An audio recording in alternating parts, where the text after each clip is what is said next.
Պարոն դատարանի, ուրեմն դրա մասին ինֆորմացվել է, տեղեկացվել ենք 25 թվականի նոր տարվա ամսի 2-3-ին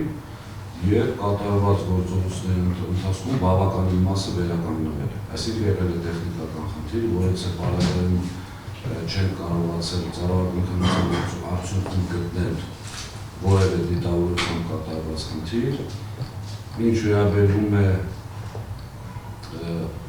հանձնաժողովի ներկայացուցիչ կողմից նշված, որ հենց աշխատակիցները իրենց բացատրությունները նշել են, դա եղել է արդեն կառավարչի գալուց հետո, ես ունեմ հիմնավոր կասկած, որ այնտեղ նաև ճնշումներ են իրականացվել եւ նույն հանձնաժողովը մեկ այլ մոնիտորինգի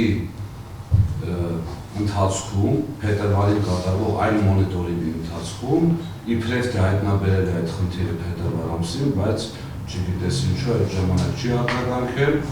այլ մոնիտորինգ կամ այլ վարույթ չի հարուցել, բայց կառավարչի կողմից տրված ինֆորմացիայի հիման վրա ներառել է որպես լիցենզիայի զրկման համար կետ։ Եվ այստեղ շատ կարևոր հանգամանք է, որ կառավարիչը բերել է հանձնաժողով մեր կողմից, մեր ժամանակ իրականացված ծառայական քննության արդյունքները, բայց կիսատ, կեղծելով։ Այսինքն անվտանգության տնօրենը ծառայական քննություն անցկացնելուց հետո կասեցրել է հաշվի առնելով, որ չի կարողացել հասցնել իր նպատակին, բացահայտի ամեն ինչ, ուղղակի կասեցված է եղել, բայց բերվել է ընդամենը ծառայական քննության արդյունքները առանց համապատասխան թղթի։ Ես համոզված եմ, որ կառավարիչը ինքն էլ է փորձել հասկանալ ինչ է կատարվել, բայց հաշվի առնելով, որ չի կարողացել գտնել այդպիսի կետ, որտեղ հենց ղեկավարությունը մեղավոր կլիներ կամ դիտավորությամբ կատարված արարքներ, այդ պատճառով բերել է այդ մասը։ Միանշանակ խնդրում եմ ձեզ, որպեսզի այդ փորձաքննությունը կատարվի, քանի որ շատ պատասխաններ այնտեղ գտնվել են։